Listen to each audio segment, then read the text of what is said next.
Anybody else want to touch it? Well, within our own Department of Education, Early Education Support Services Division, they have clearly defined quality, and all of the Title V programs that you've all been to are perfect examples of what is quality, and we now have a rating system that's happening in most of our counties.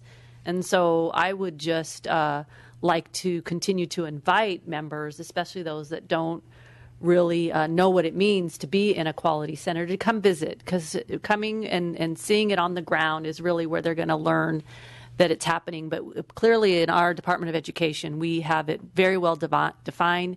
We have a very sophisticated mixed delivery system in our state that helps families go to work, and it also educates our children, and it gives parents a choice on where and what kind of services they want for their own children.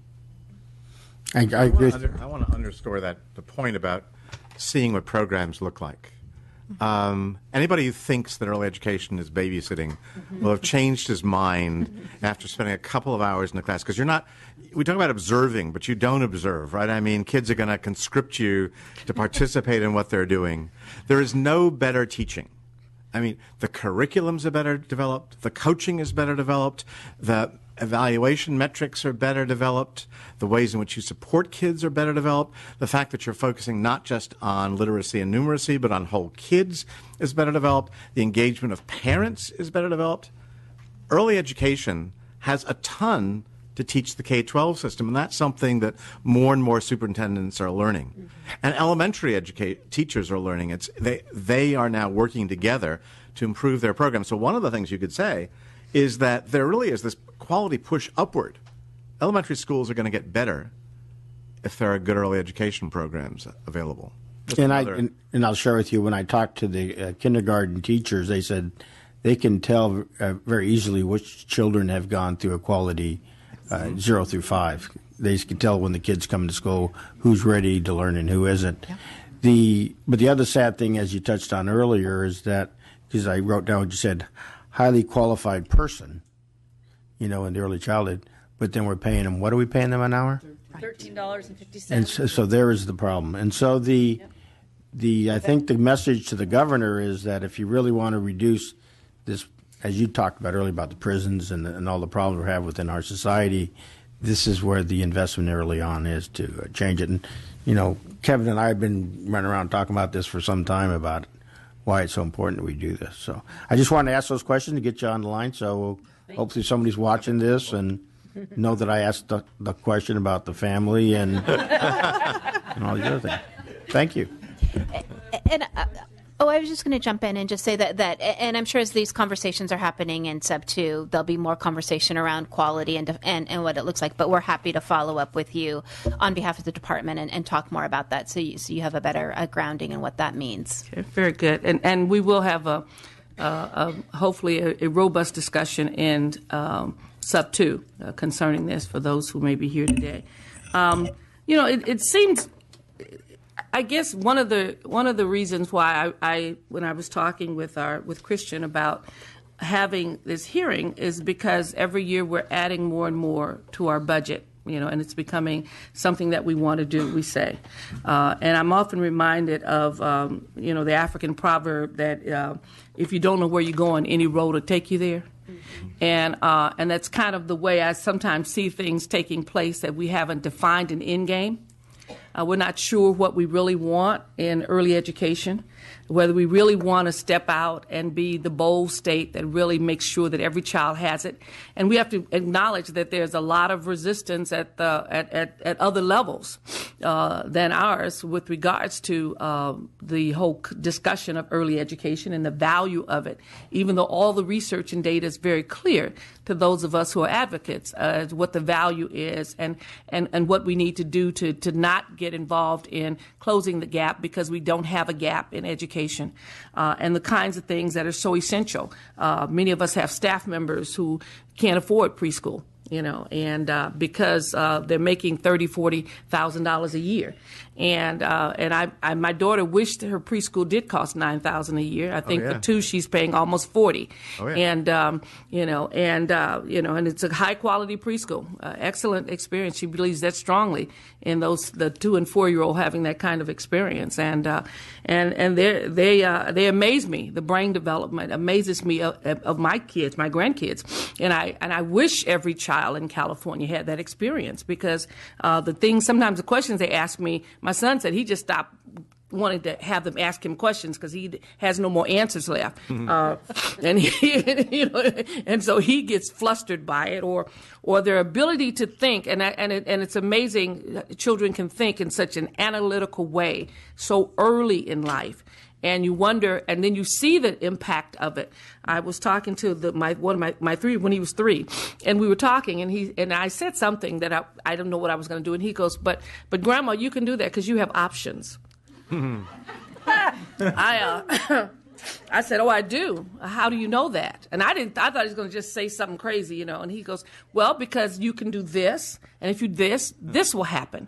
Or you could also do this because you can do that, and this will happen." He said, "See, you have options." I said, "You're absolutely correct." I mean, this is a 3-year-old talking about options and understood what he was saying. And so clearly someone has been teaching him, and he's been seeing it through example.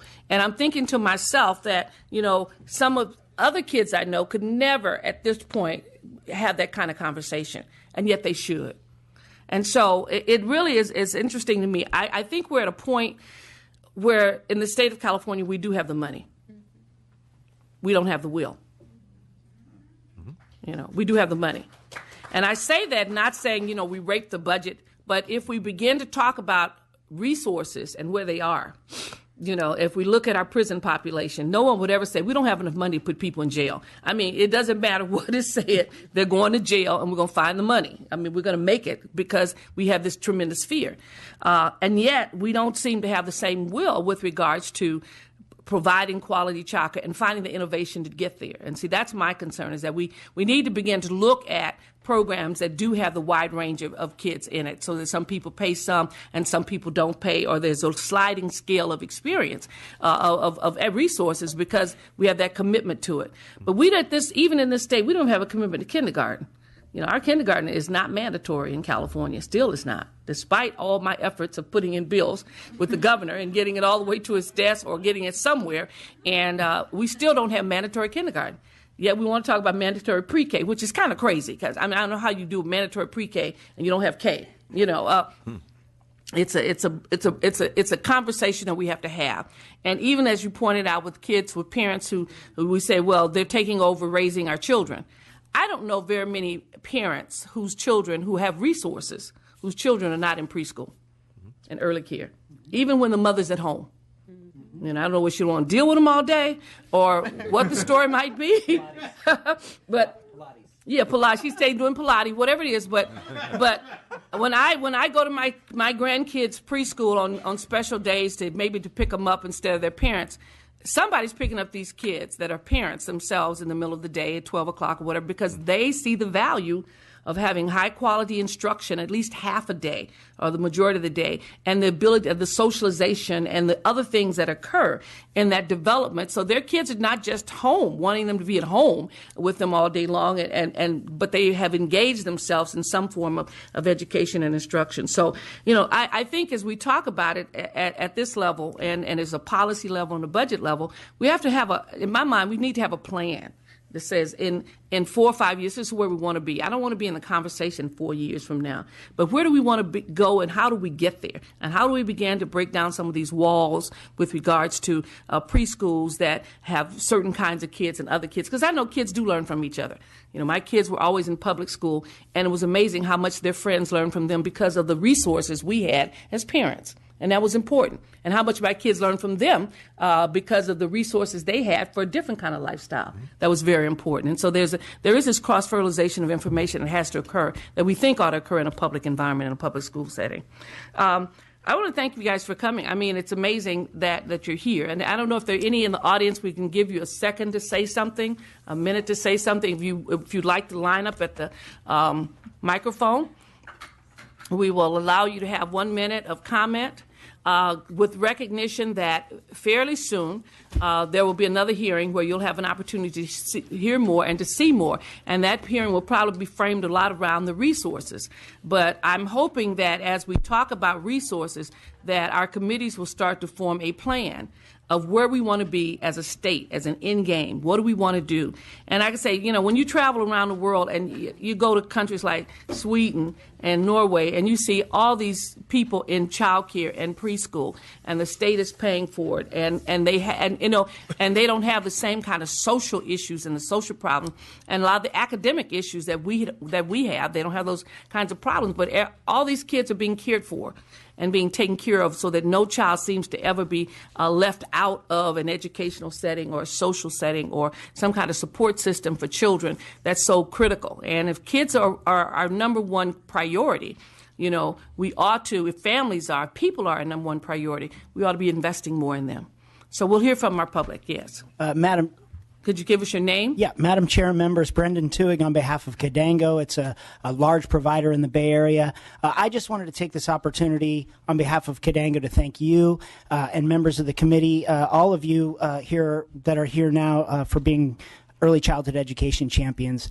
And I know we're going to have a more robust discussion about the governor's proposal that's out there, and we look forward to that. But we do appreciate your continued focus on this and efforts. So thank you very much, and we look forward to this the coming discussions. Thank you. Hi, good afternoon. My name is Alice Burton. I'm staff to the California Coalition for Equity in Early Care and Education, and I also wanted to start by saying thank you so much for such a thoughtful discussion and for opening up this dialogue right now. Madam Chairwoman, I wanted to say that we are a coalition of 100 early care and education agencies in the Bay Area, Los Angeles, and San Diego, and we are advocating to increase the low level of the standard reimbursement rate. The programs in our coalition, which are governed by Title V standards, all meet these hallmarks of quality. We are required to meet higher staff-child ratios, employ better qualified staff, and have a proven curriculum in place. And yet, at the same time, all of our programs are operating on a reimbursement rate that has in effect been frozen over many years. Small increases have been extremely welcome, but we found in higher cost counties, which are very active in our coalition, that the rate covers about 50% of our costs. And so minimum wage ordinances, which we strongly support, have also added to those costs. So we wanted to recognize that while our programs are the ones that are really going to be the quality, the movement for quality moving forward, and we really we wanted to draw attention to the fact that we're all under a lot of pressure at this time. So we recognize this is not the appropriate time, but we wanted to say that when it does come to be the appropriate time in the budget discussion, we will be introducing a budget request about the SRR. We also wanted just to go on record very briefly, strongly as possible, opposing the governor's proposal to eliminate the child development programs that contract with the CDE, Early Education and Support Division. And we see this as a real strong mark against quality and will put us backward. So I have a couple of our members here who are going to make very brief comments. Thank you so much. We really appreciate it. Thank you. Carlene Holden with Easter Seal. We operate Department of Ed funded programs in addition to Early Head Start and Head Start, and also the new Early Head Start Child Care Partnership. So we're testing a variety of venues for being able to help children and families. I think that the research tools that verify quality have been emerging at a rapid rate and really help us do staff development, because they can see the difference in classroom environments. They can see what the difference is and where the gap is for being able to do better with transition times and a host of other things. I'm just saying the tools have been emerging rapidly. The educational supplies and materials have been emerging rapidly. The focus for early child development in helping the whole family and empowering the parent to be the primary educator. It's where it's at. So we do as much work with parents as we do almost with children because they are the primary vehicles. So that part's really important. I do want to introduce one topic that I haven't heard discussed very much, and I'm going to tell it from a personal story. Being with Easter Seal as a disability organization, we serve tens of thousands of people throughout the state with long-term care issues, and I've personally operated many special ed programs in conjunction with school districts at the invitation of parents in school districts. And in about the year 2000, I reached a point where I just can't do any more segregated programming anymore, and I've got to get to children earlier. And when we looked at where our expertise was, we've always had a lot of expertise in working with families and children at very young ages. And I have got to tell you, all of these early childhood education programs are making a huge difference. Our children are transitioning to being in a regular classroom, and that is without a doubt the norm, not the exception. So they're making a huge difference in the arena of special ed. So instead of needing lifetime supports, we're doing supports early, and it's changing the vector of the entire lifespan. So again, thank you for your focus on this area. Thank you. Thank you, Madam Chair. Erin Gable on behalf of First Five California, and I will not belabor the incredible evidence and championship language you have heard today. So just want to encourage for each of the subcommittees and the members of the Budget Committee that we not allow any reform conversations to postpone significant one-time and ongoing investments in a budget year like this one.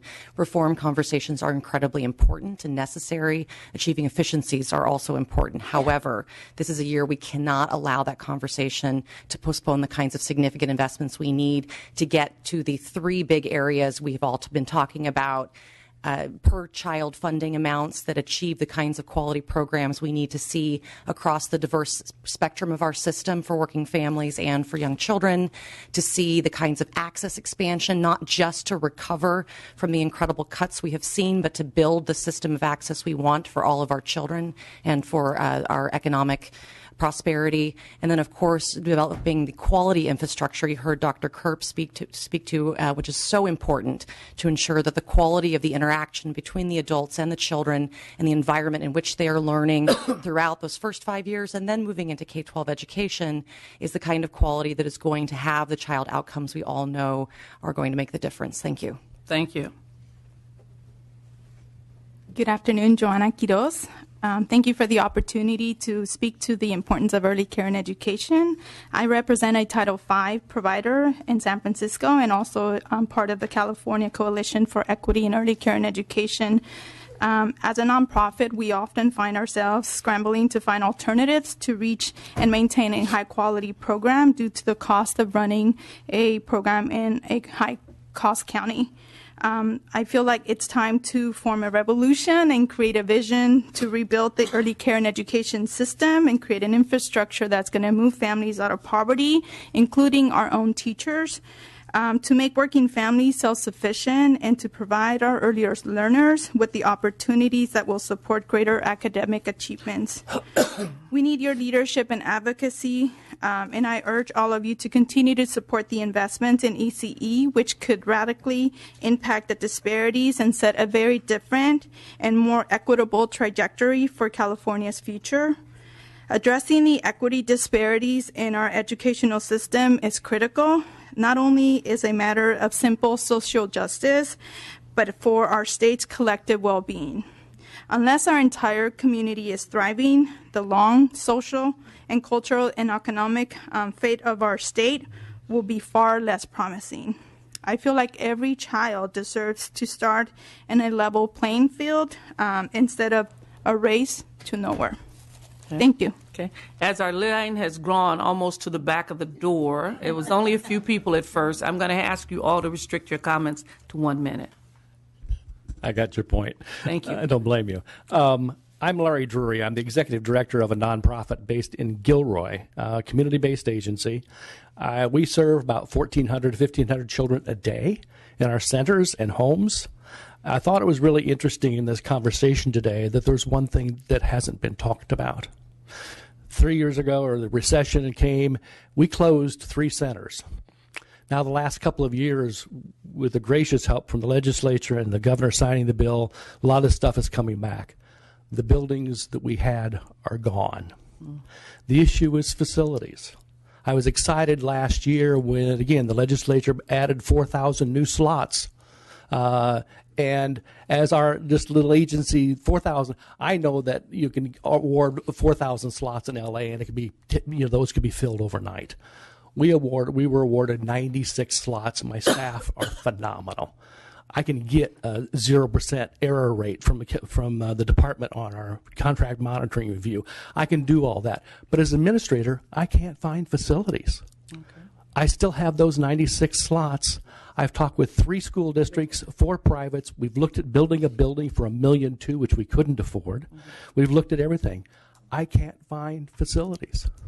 Even the facilities I have, Little San Benito County, we've had a facility there, and we paid $1 a year for over 35 years. Mm-hmm. 2 years ago, they decided they wanted the property back, mm-hmm.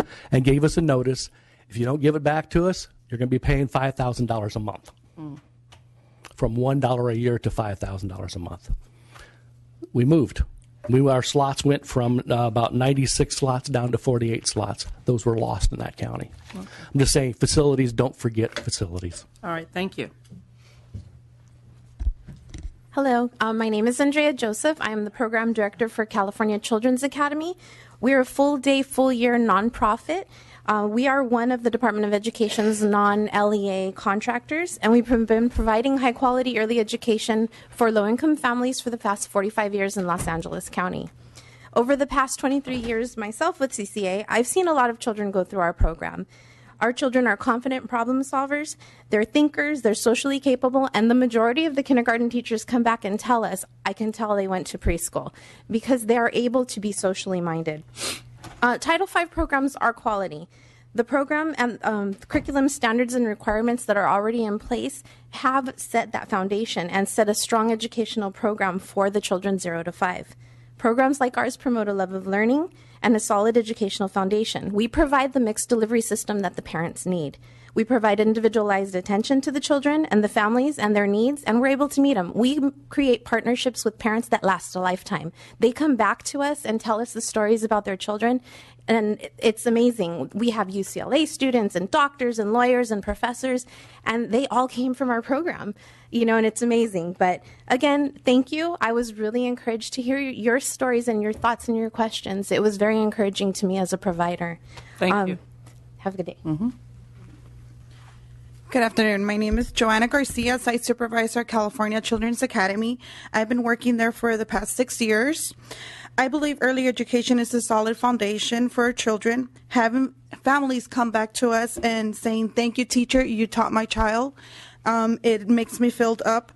Recently, I had a parent come back and say, thank you, teacher, that thanks to your education, my child's able to be in the honor roll.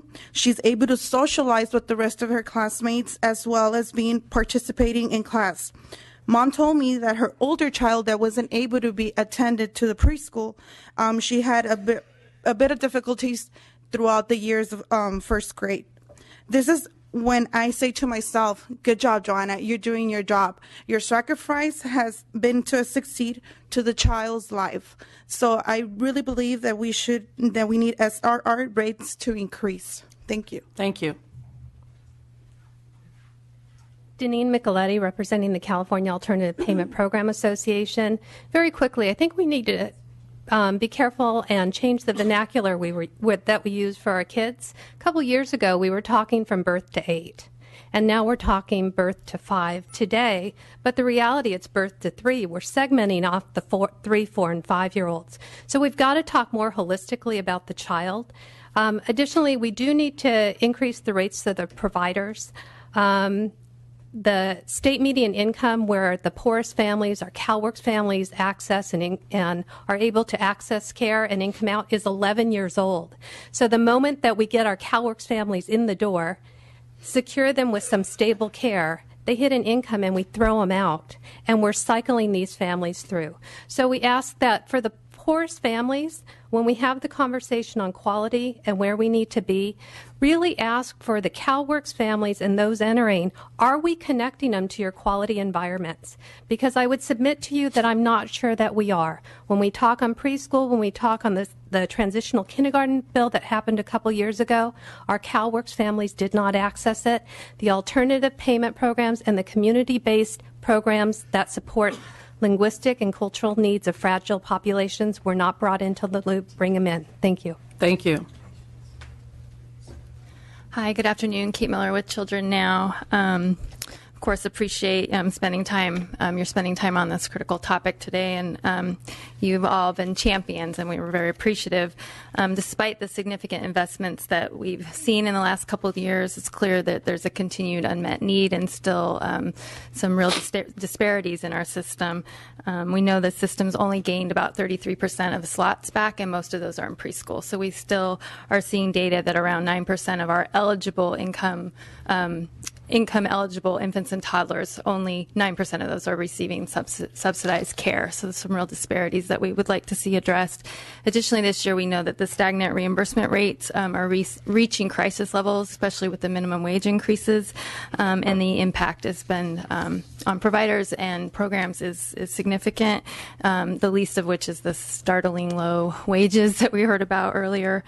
So really just want to encourage the legislature to continue to be proactive, not just reactive with the governor's proposals, but really proactive in continuing to address these issues and consider the one-time and ongoing funding that's available this year to increase rates, to move towards greater access, particularly for infants and toddlers. We really need to talk about the child care piece and invest in quality, professional development, in the infrastructure, including the QRIS, which this legislature has invested in now. We need to continue that. And there's some real tangible opportunities this year to move forward with complying with the new federal requirements, the 12-month eligibility. We have seen movement around that this year. We'd really like to encourage that, investing in consumer education database, some real possibilities this year to move forward. But I really do appreciate the chair's comments about the longer-term conversation and the plan, and really thinking about a greater long-term multi-year commitment to really strengthening the system. Thank you. Thank you. Good afternoon, Donna Snaringer with the Child Care Alliance of Los Angeles. Excuse me. I just wanted to thank you all for taking the time to talk about early childhood, and I look forward to working with all of you as we look at a year where there are some resources and there's an opportunity to really target investments to our youngest children, and look forward to the budget discussions ahead that will enrich the entire system that cares for our babies especially. Thank you. Hi, I'm Lola Cornish. I'm with the California Child Care Resource and Referral Network. And I'd like to, again, thank you all for having this very important discussion. For some of us who've been advocates banging this gong for many, many years, it's incredibly encouraging to hear you wanting to discuss these issues. Also want to ask you to support the mixed delivery system that values parental choice in California, and increase rates for all providers when you're thinking about it. Thank you. Thank you. Good afternoon. Danita Stromgren, representing the Northern Directors Group. We're a group of alternative payment programs in Northern California. This is a great opportunity to hear about the importance of early education. We appreciate the opportunity prior to the budget hearings. And I, too, would just like to say that as we come out of the Great Recession, we really are finding that families are in very different positions than they were prior to the recession. We have a very different dynamics that these families are dealing with. Many of them are finding jobs that are during non-traditional hours, and a mixed delivery system is crucially important. It's as we hear about the wonderful benefits that children can get from high-quality programs, I just ask that you think very carefully about how we can increase the quality of all programs so that the children who oftentimes need it the most are able to access care that's high quality. Thank you. Thank you. Good afternoon, Nina Boothie. the executive director of the California Child Development Administrators Association, and just ditto all of the other comments. Thank you so much for the hearing today. It really is so nice to have this great panel of experts really talking about this very important issue. We also look forward to the continued budget discussions. Know that it's not going to be happening today, but also I'm very happy to hear, Madam Chair, some of your comments about really looking at some of the policy work and not necessarily just being reactionary to the governor's proposal, but really looking forward in some ways we can affect really good change for some of our neediest families in California. Thank you. Thank you. Good afternoon, Madam Chair and members. Pamela Gibbs, representing the Los Angeles County Office of Education. I'll be very brief. First of all, thank you for holding this hearing. In Los Angeles County, we serve between 11,000 and 13,000 pupils through many different services, including Head Start, Early Head Start, General Child Care Development Centers, and various partnerships. In addition to providing just the early education programs, we also do a lot of professional development throughout the region. And so we want to be a part of this conversation. We think we have a lot to add, and many of our experts at LACO would really benefit from participating in discussions. So thank you. We look forward to working with each of you. Thank you. Good afternoon, Madam Chair. I could be the contrarian, I guess, and say no thank you to having the hearing. That would be bizarre, wouldn't it? Dion Aroner, on behalf of AFSCME and SEIU, I do want to thank you for having the hearing. And we represent workers in all of the different environments in childcare, whether it is a Title V program or Title 22 programs, right? Licensed, exempt, as well as childcare centers. So obviously, we respect the mixed delivery system because that's what we believe that's what families and parents and children need. I did want to just think it's interesting. I think this is probably the first hearing that I've ever been to where we have a mix of chairs, right, from different subject matter areas, right? And having been on this very committee, right, at one point many years ago, I want to commend you, first of all, Chairman Weber, for doing that, right? I think it's a brilliant idea because it's important that I think if we're talking about, particularly around 0 to 3 and brain development and all of that, that what goes on in those other committees is impacted by those first 3 years that might be happening in sub 2, but they play out in all of the other subcommittees, whether it's public safety, right, because of what we know about people that are incarcerated, right, and the lack of the educational opportunities they had, whether or not it's in natural resources where we need scientists and all kinds of people to help us deal with climate change and all of those kinds of things. In education, obviously, it affects what happens in K-12, right? The better prepared child only can have an impact on K through 12 and regarding our success stories that we are able to tell. So, and then in information technology, you can go on and on. So I think that the integration and the filtering of this issue throughout those other subs, I think, is incredibly important. And I want to commend you for bringing them together. So thank you. Thank you.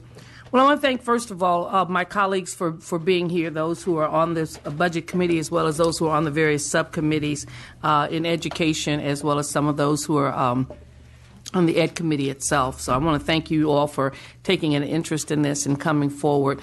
This is and of course thank our staff for organizing it and contacting all of you and putting together such a wonderful array of participants. It's been a very interesting hearing to hear you come from so many different areas and basically encourage us to be bold enough to move forward and do what we know is best for California. I often say that our budget is a reflection of our values.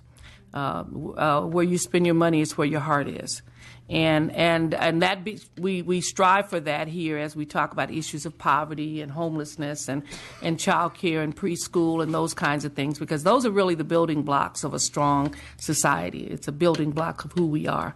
And surely our children can never be left behind, because if so, then everything else that we build upon is going to crumble. I'm often reminded of a friend of mine, a chief of a village in Ghana. I went to visit him once, and he took me before the king of the Ashantis, and which was quite an experience to be there in the midst of all of these elders, and to watch their interaction with children and teachers and those who educate their children that they truly value. And so as we were getting ready he was telling them what I had done for this village over the number of years that I'd been visiting it. And so the king decided that I would get the honor of shaking the hand of the king of the Ashantis. So as he began to take off all the gold and whatever else, and his feet never touches the ground and all these kind of wonderful things, he said, I will shake the hands of the educators.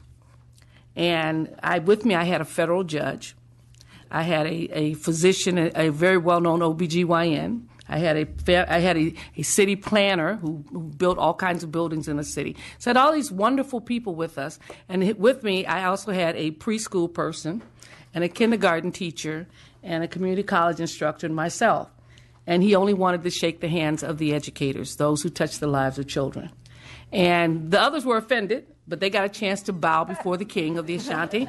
And the rest of us actually had a chance to shake his hand. And they asked him afterwards, they asked my friend, who was the interpreter for the king, why was this so? And he says, because these are the people who really build the society. These are the people who make you, as he said to the federal judge, that you're a federal judge because of these people here. And so the whole concept of the value of those individuals who touch the lives of our children really talk about the value of our society.